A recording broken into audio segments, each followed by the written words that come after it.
그래서 특별히 마태복음 16장 18절에서 20절 말씀을 가지고 반석 위에 내 교회를 세우리니라고 하는 말씀으로 우리가 좀 교회론에 대해서 함께 고민하면서 주님의 음성에 귀 기울이는 그런 시간이 됐으면 좋겠습니다. 자, 오늘은 본교가 이 땅에 세워진 46년째 되는 주일입니다.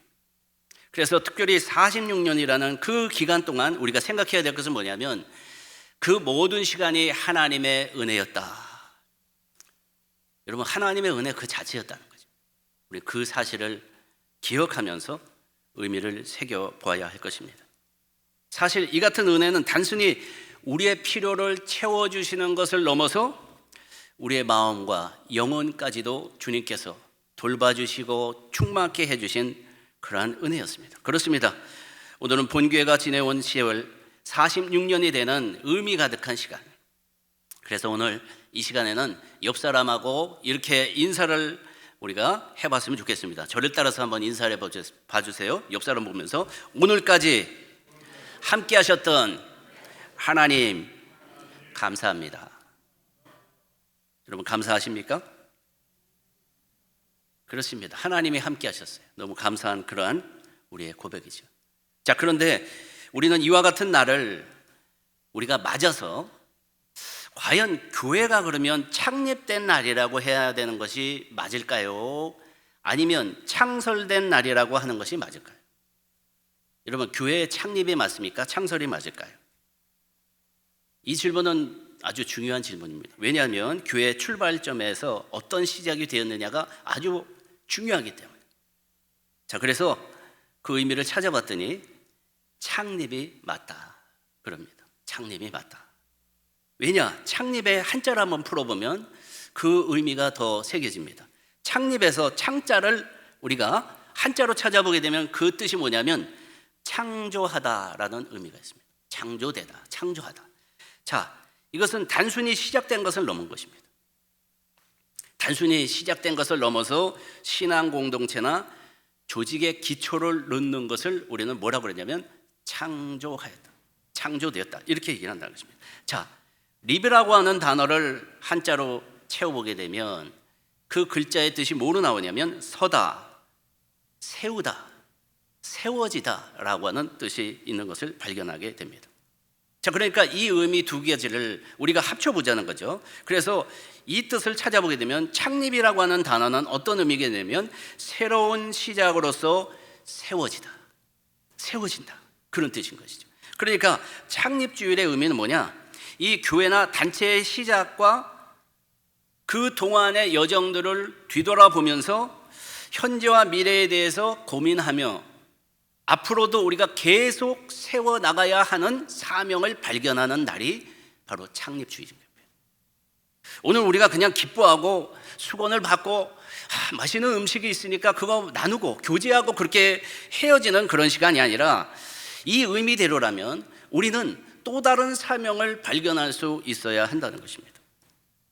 그러니까 창립은 단순한 건물이나 조직을 생성하는 것에서 끝나는 것이 아니라 하나님께서 우리에게 부여하신 사명을 함께하고 있는 지체들과 함께 여러분 하늘과 땅의 권세를 받았기 때문에 모든 민족을 제자로 삼아서 아버지와 아들과 성령의 이름으로 침례를 주고 분부한 모든 것을 가르쳐 지키게 해야 되는 사명으로 우리가 하나가 되어야 됨을 우리는 깨달아야 된다는 것입니다.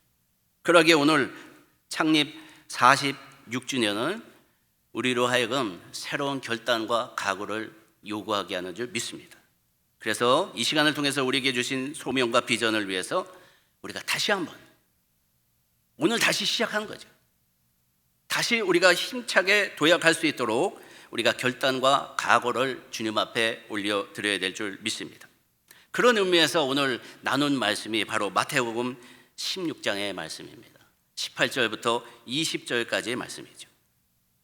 이 본문의 말씀은 주로 창립주일에 많이 설교가 되는 말씀입니다. 왜 그럴까요? 왜 이 말씀을 많은 교회들이 창립주일에 이 말씀을 나눌까? 거기엔 이유가 있습니다.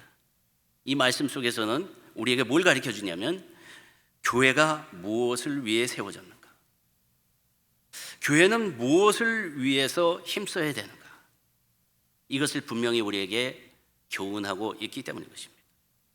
자, 오늘 본문의 말씀을 보게 되면 예수님께서 이렇게 말씀을 하십니다. 내 교회를 세우리니 음부의 권세가 이기지 못하리라. 내 교회를 세우리니. 이 말씀에 예수님은 우리의 기초가 누군가를 가르쳐주고 있습니다. 우리 교회의 목적이 무엇이 되어야 되는가를 분명히 알려주고 있는 선언문과 같은 그 한 문장이 바로 내 교회를 세우리니 음부의 권세가 이기지 못한다. 그 말씀 속에 교훈되어지고 있다는 것입니다. 자, 그런데 예수님은 오늘 본문의 말씀을 보게 되면 또 한 가지 중요한 단어 하나를 우리에게 알려주고 있습니다. 그 단어는 뭐냐면 반석이라는 단어입니다. 반석. 여러분, 반석이 왜 중요합니까? 어떤 것을 지을 때 우리는 그냥 짓지 않습니다. 반석 위에 짓죠. 우리 교회도 마찬가지라는 것이죠. 이 반석은 뭘까요? 하나님께서 세우신 교회의 기초석을 말하는 겁니다. 그러니까 특별히 예수 그리스도의 자신과 그분에 대한 신앙 고백을 오늘을 우리에게 가르쳐주고 있는데, 교회는 어떻게 세워지는가? 그 질문 앞에 해답을 찾는다 그러면 교회는 바로 예수 그리스도의 그분에 대한 신앙의 고백으로 세워졌다. 그렇게 해석해 볼 수가 있는 것입니다. 그러니까 교회의 기초석은 예수님이 하나님의 아들을 우리에게 주시고 그분이 우리에게 구원자가 되시고 또 그분을 통해서 우리가 새롭게 주님의 백성이 되었다고 하는 고백, 그 안에 그것이 기초석이 되었어요. 그것을 고백할 수 있는 성도들이 모여서 세워지는 공동체가 바로 교회라는 겁니다. 여러분, 이 같은 사실을 침례교회 이상과 주장에서는 뭐라고 정의를 하고 있냐면, 교회 회원의 의무는 신앙 고백으로 침례를 받고 성경의 모든 명령에 순종하는 것, 이렇게 되어 있습니다. 다시 한번 말씀드리겠습니다. 교회 회원의 의무는 신앙 고백으로 침례를 받아야 된다는 거예요. 그리고 성경의 모든 명령에 순종해야 된다는 것을 명시하고 있다는 것입니다. 그러니까 교회 본질은 바로 예수 그리스도에 대한 신앙 고백에 근거해야 된다. 이 말은 교회 기초는 하나님께서 개인에게 주신 은혜, 그리고 성령의 그 세미한 음성을 받아들인 자들이 할 수 있는 거예요. 이처럼 교회 성도의 신앙 고백이 반석처럼 든든하게 세워질 때 교회는 어떻게 되느냐? 흔들리지 않게 된다는 거죠. 그래서 여러분, 우리에게 중요한 것이 뭐냐면 지금 이 순간에도 내 자신에게 이와 같은 신앙 고백이 있는가? 만약에 이 고백이 없이, 신앙 고백이 없이 누구나가 다 교회의 일원이 될 수 있다면 어떤 일이 생길까를 한번 생각해 봅시다. 쉽게 생각해 본다면, 신앙의 간증과 고백이 없는 사람들이 교회 멤버가 된다면 어떻게 될까요? 문제와 함께 교회의 본질이 왜곡될 수밖에 없다는 거예요. 여러분, 신앙의 간증 없이 교회에 들어오는 사람들, 그분들은 예수 그리스도에 대해서 이해를 하고 있을까요? 복음에 대해서 이해하고 있을까요? 여러분, 그들은 말씀에 대해서 어떨까요? 그들은 교회를 세우는 기도와 봉사와 헌신에 대해서 어떻게 받아들일까요? 부족할 수밖에 없다는 것이죠. 무엇보다도 신앙의 고백이 없는 성도들은 말씀에 대한 이해, 순종에 대하여 부족할 수밖에 없다는 것입니다. 왜냐? 이유를 모르기 때문인 거죠. 말씀에 대해서 잘 이해를 못하고 받아들일 수 없는 사람들이 어떻게 그것을 따라가겠습니까? 결과적으로 성경에서 강조하는 예배 참석, 공동체 활동, 적극적으로 참여할 이유를 찾지 못하기 때문에 소극적일 수밖에 없다는 것입니다. 교회 운영에 있어서도 마찬가지죠. 교회는 말씀대로, 주님의 뜻대로 운영돼야 되는데, 만약에 신앙의 고백이 없는 사람들이라면 교회를 어떻게 운영해 나갈까요? 상식과 합리성을 가지고 교회를 운영해 나갈 것입니다. 그러니까 교회는 말씀의 기초 위에, 복음의 기초 위에 세워져야 되지만, 이들이 하는 대로 상식과 합리적으로 세워진다면 교회는 본질을 여러분 잃어버리게 된다. 교회의 모습을 잃어버리게 된다는 것이죠. 그래서 우리가 잘 아는 그런 모습처럼 교회가 산으로 가고 말 것입니다. 여러분, 교회가 산으로 가서 되겠습니까? 절이 산으로 가야지. 그렇습니다. 결국 이 같은 모습은 교회의 정체성에 큰 타격을 준다. 성경의 본연의 모습을 잃어버리게 된다. 따라서 교회는 이러한 신앙의 고백과 간증을 더욱 중요하게 생각해야 된다. 그래서 적극적으로 성도들이 배움의 자리를 참여해서 말씀을 배우는 데 힘써야 돼요. 성령으로 거듭나는 데 힘써야 된다는 것입니다. 신앙의 열정을 가지고 주님과 만나기를 힘써야 된다는 것입니다. 그렇습니다. 예수님께서 우리에게 주신 신학의 반석 위에 교회를 세워야 된다는 겁니다. 그럴 때 교회는 흔들리지 않는 것입니다. 강건하게 세워지는 그러한 은혜가 있다. 바로 오늘 본문은 그와 같은 교훈을 첫 번째로 주고 있다는 것입니다. 자, 그리고 두 번째, 오늘 본문에서 예수님은 또 이렇게 말씀하고 계십니다. 내 교회를 세우리니, 이 말씀을 하고 계십니다. 여기서 사용하고 있는 단어를 보십시오. 내 교회를 세운다, 그 단어를 우리에게 소개하고 있습니다. 이 단어는 교회의 본질과 목적을 알려주고 있는 단어입니다. 아주 중요한 단어죠. 이 말의 의미는 우리가 세워야 되는 교회는 내가 내 교회를 세운다는 것이 아닙니다. 누가 세울까요? 예수님께서 예수님 교회를 세우시겠다는 의미입니다. 그러니까 우리가 이 말씀대로 하게 되면 우리가 세우는 교회는 내 교회가 아니죠. 우리가 충성하고 있는 교회는 내가 섬기는 교회가 아닙니다. 예수님의 교회를 세우는 겁니다. 예수님께서 맡겨주신 교회를 세우고 있다는 것입니다. 그렇습니다. 교회 창시자는 바로 예수님 자신이지 않습니까? 우리는 이 사실을 깨달아야 되는 것이죠. 교회가 본분이 있다는 거죠. 그 본분은 뭐냐면 이 교회는 예수님의 교회다. 그렇습니다. 교회 소유권은 바로 예수님께 있는 겁니다. 그래서 교회의 주인은 예수님이 되어야 되는 것입니다. 그렇기 때문에 그분의 뜻과 목적에 따라 교회가 존재해야 되는 것이 맞습니다. 교회는 예수님의 방법으로 예수님의 뜻 안에서 세워져야 합니다. 그래서 모든 교회의 활동과 방향이 예수님의 가르침과 본대로 우리가 행할 수 있어야 됩니다. 하나님의 계획대로, 목적대로, 의도대로 부합하는 교회의 모습이 되어야 됩니다. 여러분, 자, 그런데 한번 질문을 하자는 거죠.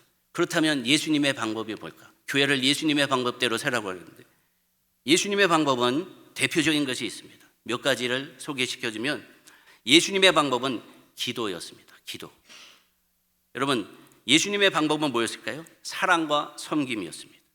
예수님께서 보여주신 방법은 무엇보다도 희생과 겸손이었습니다. 그래서 교회는 예수님께서 보여주신 방법대로 문제가 생기면 가장 먼저 해야 되는 그 일이 뭐냐면 기도하는 겁니다. 기도할 수 있어야 돼요. 성령님의 도우심을 청하는 우리의 모습이 되어야 된다는 것입니다. 예수님의 방법은 또 뭐가 있을까요? 서로 용서하고 용납해야 되는 것입니다. 교회에서는 사랑해야 하는 것입니다.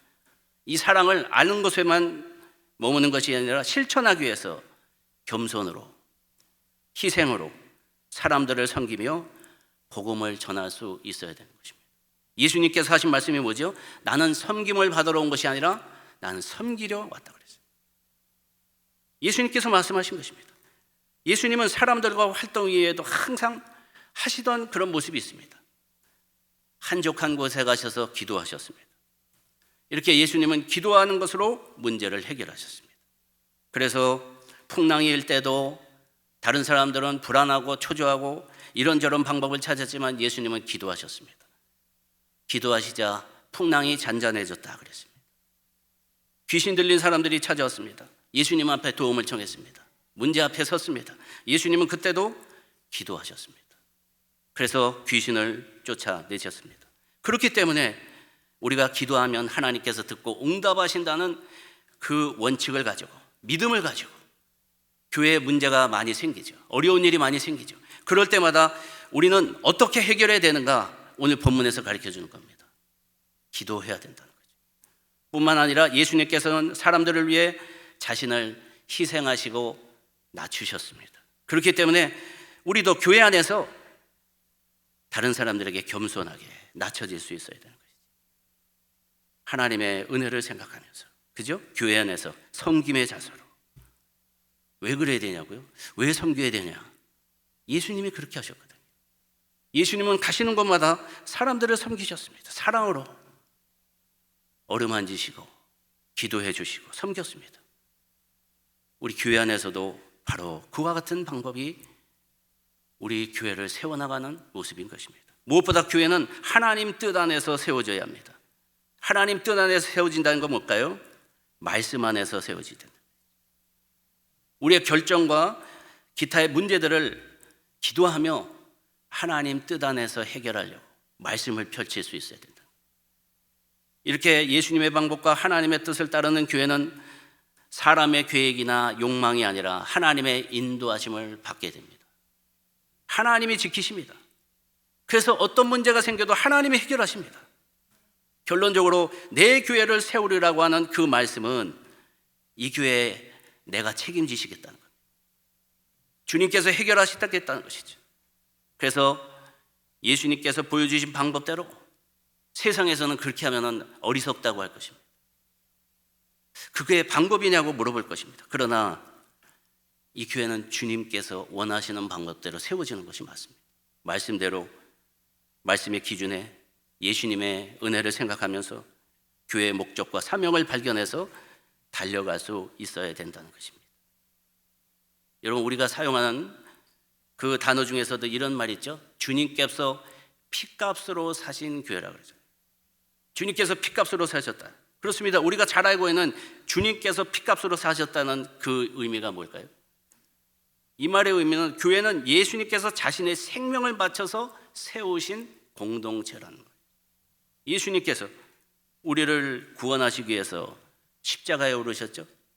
거기서 물과 불을 쏟아주셨죠. 그 기초가 교회의 기초가 되어야 된다는 것이죠. 복음이요. 여러분, 사도행전 20장 28절의 말씀에서도 이렇게 얘기합니다. 여러분은 자기를 위하여 또는 온 양떼를 위하여 삼가라. 명령이 그들 가운데 여러분을 감독자로 삼고 하나님이 자기 피로 사신 교회를 살피시게 하였느니라.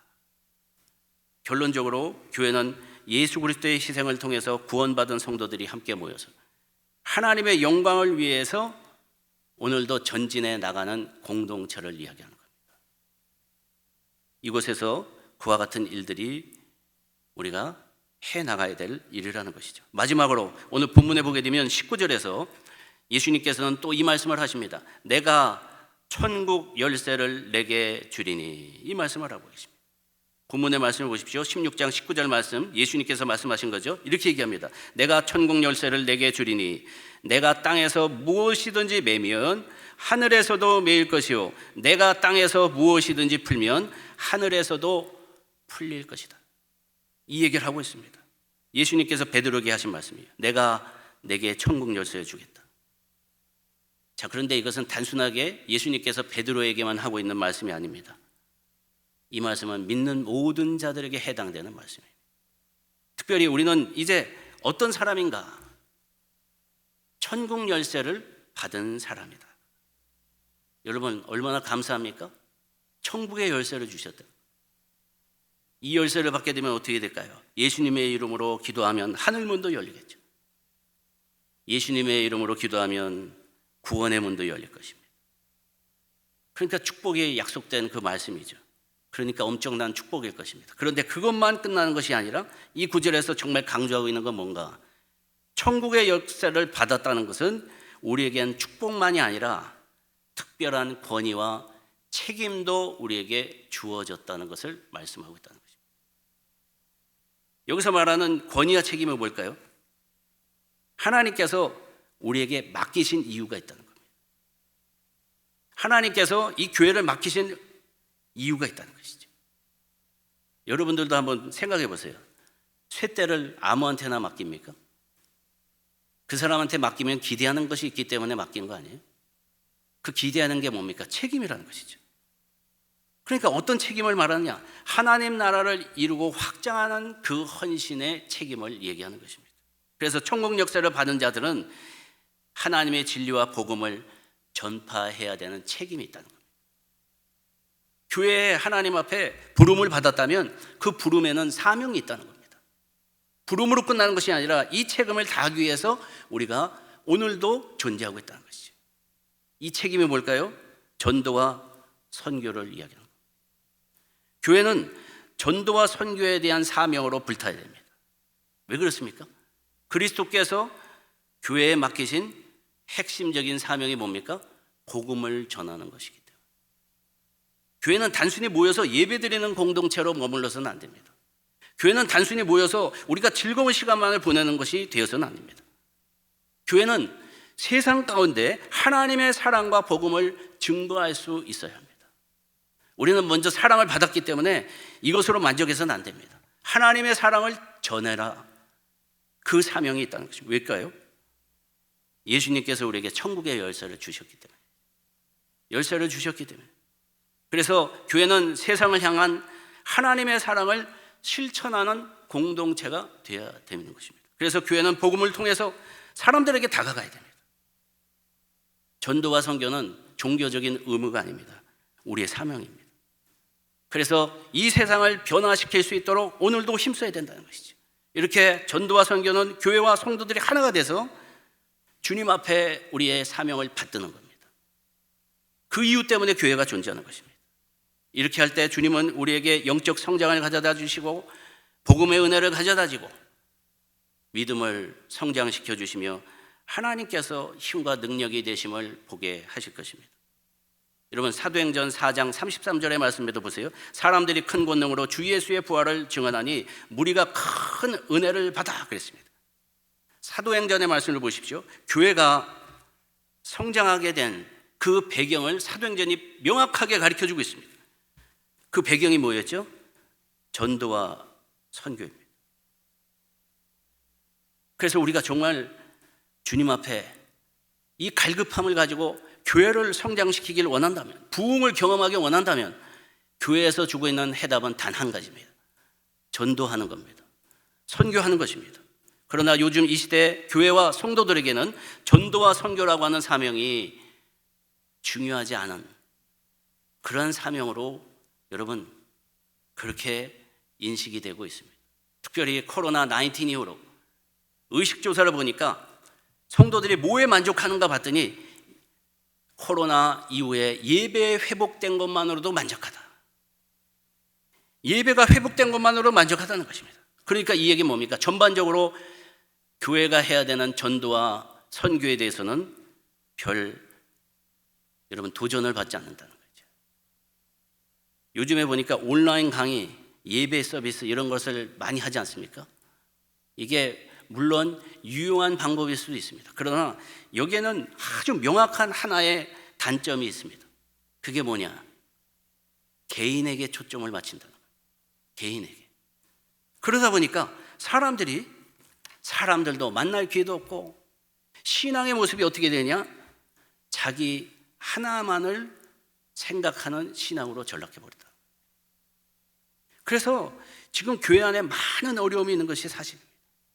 그러나 교회 성장 전문가이자 기독교 리더십 연구가인 톰 레이너 교수는 이런 얘기를 했습니다. 교회 성장의 원리를 연구해 본 결과 교회 성장의 기본 조건은 교회의 건강이 회복되는 것이다.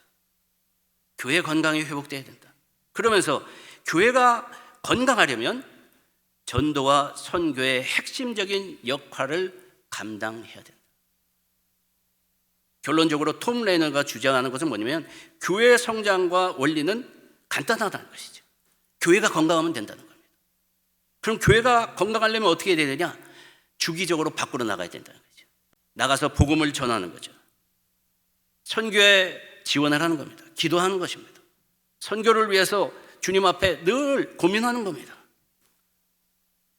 그렇게 되면 교회는 자연스럽게 건강해지고 그리고 하나님의 은혜로 가득 차게 되고 성도들도 변하게 되고 그런 교회는 사람들이 찾아오는 것이 당연하다. 그렇습니다. 실제로 우리 주위에도 보십시오. 전도와 선교에 헌신한 교회 한번 보세요.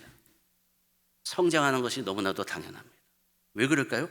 전도와 선교가 교회 성장의 성경적인 원리이기 때문에. 교회는 성장하는데 하나님의 말씀의 원리대로 성장해야 합니다. 그 원리가 뭐냐면 전도하고 선교하는 것입니다. 그래서 오늘도 정말 우리가 전도하고 싶다. 전도하러 나가는 그 시도가 필요하다는 것입니다. 그래서 우리가 우리의 삶에서도 이것이 생활화가 돼야 돼요. 이게 상식화가 돼야 되는 것입니다. 그렇습니다. 교회 성장에도 대가가 지불돼야 돼요. 무엇인 일을 하려면 우리는 대가를 지불해야 되는 게 너무 당연하다고 생각하지만 우리가 가만히 생각하다 보면 교회 성장이 자연적으로 된다고 생각하는 경우가 많이 있습니다. 그런데 교회 성장에도 대가를 지불해야 돼요. 어떤 대가가 지불돼야 될까요? 전도와 선교라는 것입니다.